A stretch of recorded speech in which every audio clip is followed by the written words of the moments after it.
Hey guys, welcome back to the channel. Today we're taking a look at a brand new soundbar from a company called EHAHO.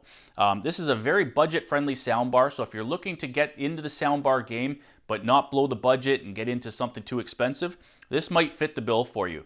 We're going to be installing this onto a Can-Am Maverick X3 side-by-side. We're going to test it out on the trails. It sounds pretty good here in the garage, but this isn't a real-life testing scenario. We're going to install it on the machine. We're going to see how it holds up against the noise from the machine, wind noise, as well as once you're wearing a helmet, how does it sound? So stick around, we're going to get it installed, and then we're going to test it out.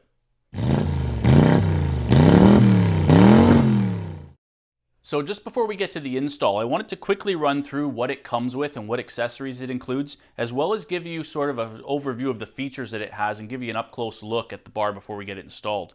So as you can see, it's a 25-inch bar. It has two 1-inch tweeters, two 4-inch mid-range speakers, and two 4-inch woofers. So it does sound really good. You can see on the front, it's got lighting across the front. This particular bar, though, doesn't have any lighting anywhere else on it. So if you're looking for a bar with lighting on the back, bottom, or sides, this particular one doesn't have that. But if you're going to be mounting this in a location where you only see the front, whether it be maybe a boat or golf cart, something like that, and you only want lighting on the front or you don't really particularly care too much about the lighting, then this might be a good bar for you. Looking at the end, just to go through the connections that it has, you have some wiring coming off the end. This is one of the things that, to me, is sort of a con. I would like to see possibly changed on future bars, is to not have all of the connections permanently attached to the bar like this. What it causes you to have to do is to do something with all of this wiring when you do your install. So you have to tie it up somewhere or even cut it off if you don't intend to use any of these connections. What I would like to see is the actual connectors just mounted in the bar itself with weatherproof connectors on it. That way it's not sticking out of the bar and you can just connect to those connections if you want to use them. So what you do get here is a 1/8 inch audio input, an auxiliary input. You have two RCA outputs, and then you have a USB in. So you can connect a thumb drive or something to this and have your music downloaded and have it played directly on the bar. All of these do have weatherproof connectors on them, so you don't have to worry about the weather. But as I said, it would be nice if the connector was built right into the bar itself. On the other end is where your control is.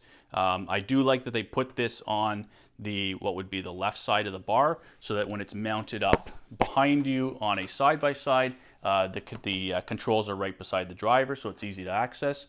And that gives you access to your power button, your skip, your forward, play, pause, all that kind of stuff, as well as changing modes between Bluetooth or any of the other inputs that you have on the side here. As far as mounting goes, it comes with 3 different mounting brackets, or three of the same mounting brackets. And the way it mounts to the bar is a system that I do like on this bar, in that you have these small brackets that slide into the channel either on the top or the bottom of the bar, depending whether you're using a mount where it hangs down from a bar or sits on top. And these will slide anywhere you want on the bar, depending on the configuration of your machine. And once you have that in place, then you have the standard roll cage mounting brackets that will connect either to anywhere from a 1-inch to a 2-inch bar, and those will just screw on with all of the included mounting hardware that it comes with.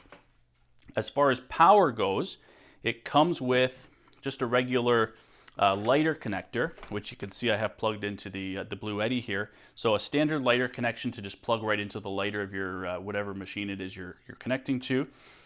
If you want to hardwire it, it comes with options for hardwiring the lighter right to the battery. It also comes with some additional lengths of wire and electrical connections. And it comes with 2 remotes as well. I believe these remotes to be either RF, radio frequency remotes, or Bluetooth, because I have taken them around a corner where they're out of line of sight of the bar, and they do still work. So you can change your lighting modes, your volume, all that kind of stuff through the remote here. So that's just a quick overview of the bar. Let's get it installed on the machine. We're going to head over to Lee's place. You may remember Lee from a lot of my videos. He does have a Can-Am Maverick X3 side-by-side, and you've seen that in some of the videos. We're going to head to his place. We're going to install this on his machine, and then we're going to test it out on the trails and see how it holds up to the rigors of the trails as well as the noise that's caused by the machine. And once we're wearing helmets, we'll see how it sounds. So let's head over there and get it installed. All right, guys, so we're here at Lee's. We got the bar installed, really straightforward install. I'm gonna turn the camera around here so you can take a look.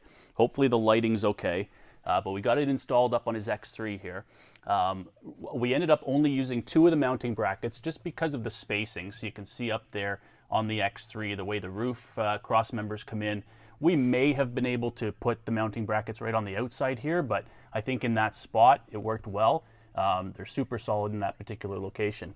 So we haven't really fully worried about running wires and stuff right now. We've just got it plugged into the lighter socket there on the dash, and then we'll deal with these wires later on, just sort of tying them up and getting them out of the way. But for now, I just wanted to show you how it looks and how it fits. So that's the 25-inch bar. Again, I'll try and get inside here and show you for perspective, but that's how it fits. So we're going to take it for a quick test ride. We're going to see how it sounds once we get our helmets and stuff on, and see how loud it is. But first, before we do that, I'm going to do a quick sound test in the garage here, just so you can see how it sounds. So let me do that next.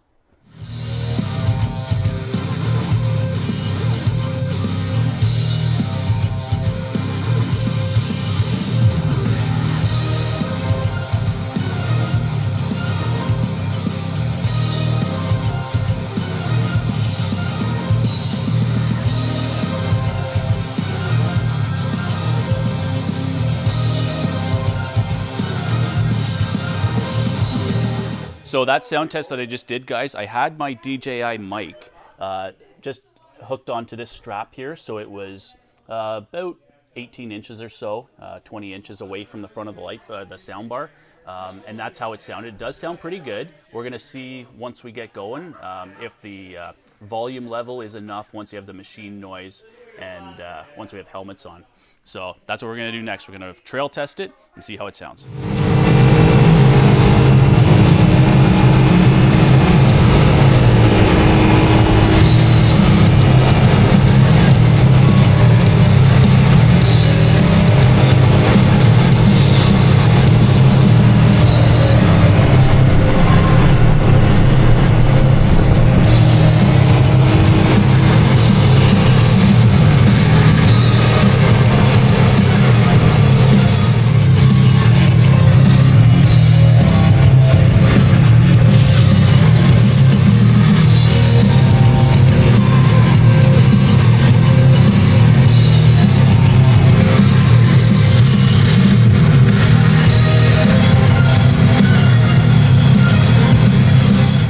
Alright guys, so we just wrapped up a quick road and trail test there. You saw we did some high-speed riding on the road, and then we moved into a little bit of trail, a little bit lower speed. On the road with the helmet on, I was able to hear the music, just not that great. So if you're looking for something louder, a little more powerful, and a little more clarity, this may not be the bar for you. If you're doing more low-speed riding, then this might be perfect.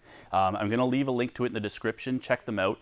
For the price, it is a very decent bar for the value that you're getting.